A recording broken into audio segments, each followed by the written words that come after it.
একের পর এক কৃষকের কষ্টের ফসল নষ্ট করছে দুষ্কৃতিকারীরা। তবে অভিযোগ, থানায় গিয়েও কোনো কাজ হচ্ছে না। থানা থেকে একটা কথাই বলছে যে সাক্ষী নিয়ে আসার জন্য, এবং এই বিষয়ে কিন্তু স্থানীয় জনগণ থেকে শুরু করে শুভবুদ্ধি সম্পন্ন মহল প্রত্যেকেই কিন্তু কমলপুর থানার বিরুদ্ধে একটা ক্ষোভ জন্মেছে। এবং এই বিষয়ে যখনই কেউ কমলপুর থানাতে দ্বারস্থ হয় কোনো অভিযোগ নিয়ে, ঠিক তখনই বলা চলে কমলপুর থানা থেকে কিন্তু কোনো ধরনের সাহায্য এবং সহযোগিতা পান না। এটা স্থানীয়দের অভিযোগ। এই বিষয়ে আমরা বিস্তারিত জানবো কমলপুরের প্রতিনিধি দেবজিৎ গুহ রায়ের কাছ থেকে। দেবজিৎ দা, আপনার কাছে যে প্রশ্নটা রাখছি যে এই কমলপুর থানার ভূমিকা একেবারে নিষ্ক্রিয়, এবং কৃষকরা যখন তাদের জমিতে ফসল নষ্ট হয়ে যাওয়ার পর যখন অভিযোগ জানায় থানায় গিয়ে, কিন্তু ঠিক তখনই থানা থেকে কিন্তু কোনো ধরনের সাহায্য সহযোগিতা পায় না কৃষকরা। তাদের যে অভিযোগটা তারা তুলেছে, এই ঘটনাটা কতটা সত্য রয়েছে? মানে ঘটনা হচ্ছে আপনার এই যে আজকে কালকে গভীর রাতে যে মঙ্গলবার গভীর রাতে যে আপনার দক্ষিণ কোচাই নালা পঞ্চায়েতের নেত্রীমিয়া গ্রামে যে মানে ফলন্ত ফসল কাটা নিয়ে টমেটো কাটা নিয়ে যে ঘটনা ঘটেছে, এ নিয়ে কিন্তু আজকে সকালের কৃষকরা যখন থানায় দ্বারস্থ হন তখন পুলিশ বলছে একটাই কথা, যে তাদের বক্তব্য যে আগে দুষ্কৃতিকারীকে নাম দাম বলছে, তো যে ওনারাই করতে পারে, তাহলে প্রমাণ কি ওনারা যে করে। তো ফলে তারা বিমুখ হয়ে থানা থেকে ফিরে আসে গ্রামে হয়ে এদের ভিতরে একটা আতঙ্ক সৃষ্টি হয়েছে কৃষকদের মধ্যে, যে এইভাবে ফসল যদি একের পর এক নষ্ট করে দেয় দুষ্কৃতিকারীরা, তাহলে তারা কি করে চলবে। এই যে অভিযোগটা, এর আগে অনেক ঘটনা ঘটেছে এই নেত্রীমিয়া গ্রামে, অনেক কৃষকের ফসল কাটা হয়েছে, কিন্তু কোথাও না প্রধান না উপপ্রধান তাদের কাছেও দ্বারস্থ হয় আমাদের ওইখানকার কৃষকরা, কিন্তু কোনো সুফল পায় না, কোনো সুপ্রতিত্ব পায় না। ফলে এতে কৃষকদের মধ্যে একটা খুব বিরাজ করছে, পাশাপাশি আর একটা আতঙ্ক, কখন কোন রাতে কিভাবে কার ফসল কাটা হয় কিনা, এই নিয়ে একটা প্রচন্ড ভাবে আতঙ্ক সৃষ্টি হয়েছে। এখানে সবচেয়ে বড় কৃষক হচ্ছে অনিল দাস এবং সমীর দাস। এদের যে ফসল, এরা কিন্তু কানে কে কানি যে ফসলটা করবে, যেমন বাঁধাকপি কানে কে কানি, যে টমেটো করছে কানে কে কানি, এই যে বাদাম করছে তারা কানে কে কানি, এইগুলা যে ফসল প্রতি বছর যে তাদের নষ্ট করা হয়, একটা গ্রামের মধ্যে একটা দুষ্কৃতিকারীরা আছে যারা হিংসা, এই যে ফসল করে তারা কিন্তু প্রচন্ড অর্থনৈতিক ভাবে লাভবান, এবং তারা বিভিন্ন ফসল পাইকারি হিসাবে বিভিন্ন বাজারে তারা রপ্তানি করে।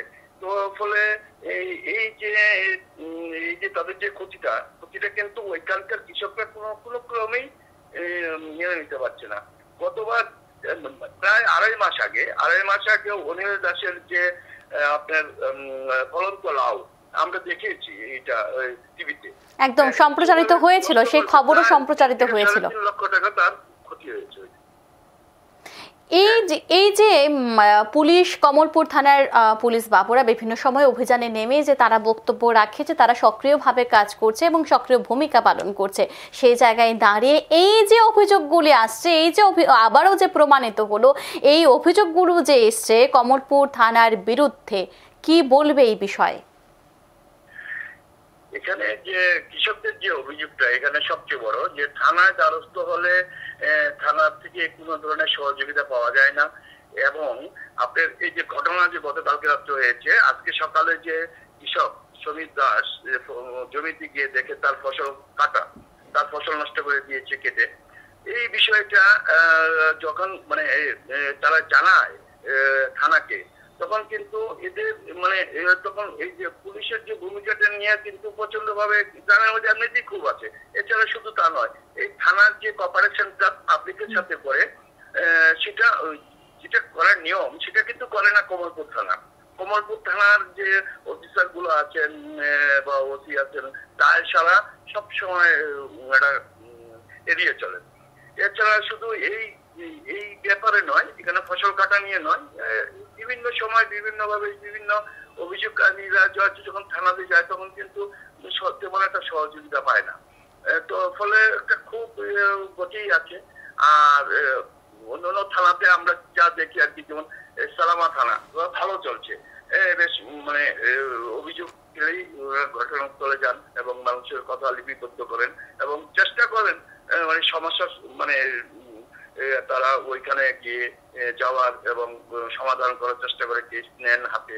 অনেকে তো কমলপুর থানায় এই ধরনের অভিযোগ আছে, কেস দিতেই চায় না। তো এই যে অভিযোগগুলো আছে এটা নিরন্তর চলছে বেশ কমলপুর দিয়েছে।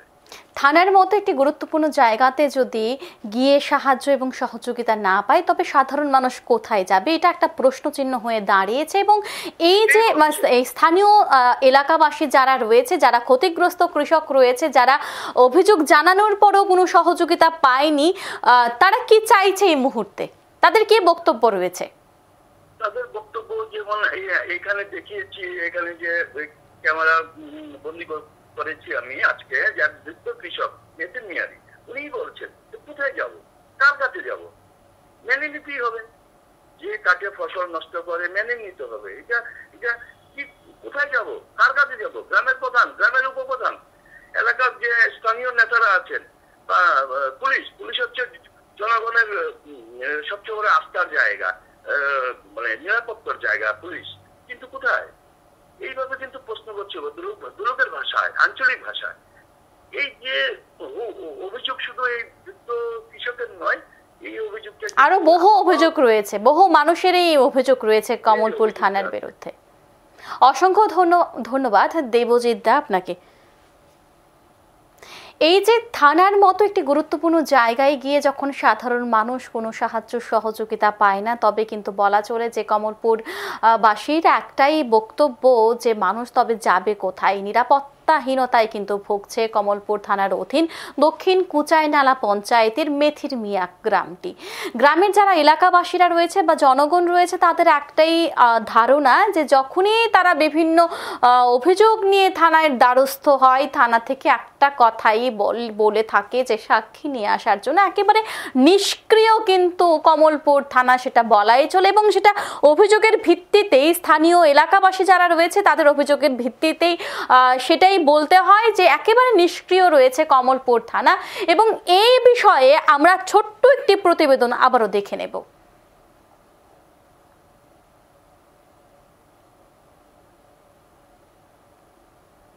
কমলপুর থানার অধীন দক্ষিণ কুচাইনালা পঞ্চায়েতের মেথির মিয়া গ্রাম এলাকার বেশিরভাগ কৃষক চাষাবাদ করেই সংসার চালান, কিন্তু তা আর সম্ভব হয়ে উঠছে না। অভিযোগ, জমিতে কষ্ট করে চাষাবাদ করতে দুর্বৃত্তরা রাতের আঁধারে কেটে ফেলছে। 2.5 মাস আগে গ্রামের কৃষক অনিল দাসের 1.5 কানি জমিতে লাউ গাছ কেটে ফেলে দুষ্কৃতীরা। এবার একই গ্রামের সমীর দাসের জমিতে বুধবার সকালে কৃষক সমীর দাস জমিতে গিয়ে দেখেন জমিতে টমেটো সহ গাছের গুড়ি কেটে দিয়েছে দুষ্কৃতিকারীরা। সকালে কৃষক সমীর দাস থানায় গিয়ে অভিযোগ জানালে বিকেল 3টা পর্যন্ত পুলিশ তদন্ত করতে আসেনি বলে অভিযোগ। গ্রামের কৃষকদের অভিযোগ, কমলপুর থানায় দুষ্কৃতিকারীদের নাম ধাম দিয়ে লিখিত অভিযোগ করে কোনো লাভ হয় না। অভিযোগ, পুলিশ ঘটনার সাক্ষী এনে দেওয়ার কথা বলেন ক্ষতিগ্রস্ত কৃষকদের। স্বাভাবিকভাবেই ক্ষতিগ্রস্ত কৃষকদের প্রশ্ন, রাতের আঁধারের ঘটনা, কি করে ওনারা সাক্ষী জোগাড় করে দেবেন? পুলিশের এহেন ভূমিকায় তাদের মধ্যে অসন্তোষ বিরাজ করছে। টমেটো লাগাইছি দরকারি জমি, দরকারি গতকালকে রাত্রে কারা আমি দেখছি না, যদি একজন সন্দেহ আছে আমার, হেউ করছে। কিছুদিন আগে আমার বড় ভাই অনিল দাসের দোকানে লাউ কাটছে, এর আগে আমার কপি কাটছে, এর আগে আমার বেগুন ক্ষেত কাটছে। টমেটো গাছ কি করছে আপনার? সব কাটটা গম্পাতাই দিচ্ছে জমির মধ্যে। আচ্ছা, এই চলছে আর কি। তারপরে থানার যদি যায় সাক্ষী আসেনি, তো রাত্রেবেলা কারা না কারা করছে এটা তো আমরা দেখছি না। থানার গেলে আমরা উল্টা আরো দমকাই দেখো সাক্ষী আছে। এত বড় 2 কানি কাটছে, 2 কানি লাউ ক্ষেত কেটে লেছিল না? ওই তো ও, কেউ অতটা মাথা ঘামায় না, এটি বন্ধ করতে চায় না কেউ? বন্ধ করতে চায় না, কইলে আমি যদি কই আমার কাটবো। ফলন্ত টমেটো সহ গাছের গুড়ি কেটে দেওয়ার ফলে 1 লক্ষ টাকা থেকে 1.25 লক্ষ টাকা ক্ষতি হয়েছে কৃষক সমীর দাসের। মাথায় হাত কৃষকের। কি করবেন ভেবে পাচ্ছেন না তিনি। দাবি উঠেছে পুলিশ যাতে তদন্তক্রমে দুর্বৃত্তদের বিরুদ্ধে ব্যবস্থা গ্রহণ করে, না হলে ধীরে ধীরে কমলপুর থানার পুলিশের উপর থেকে মানুষের আস্থা উঠে যাবে। এখন দেখার পুলিশ কি ভূমিকা নেয়। Bureau report, news today.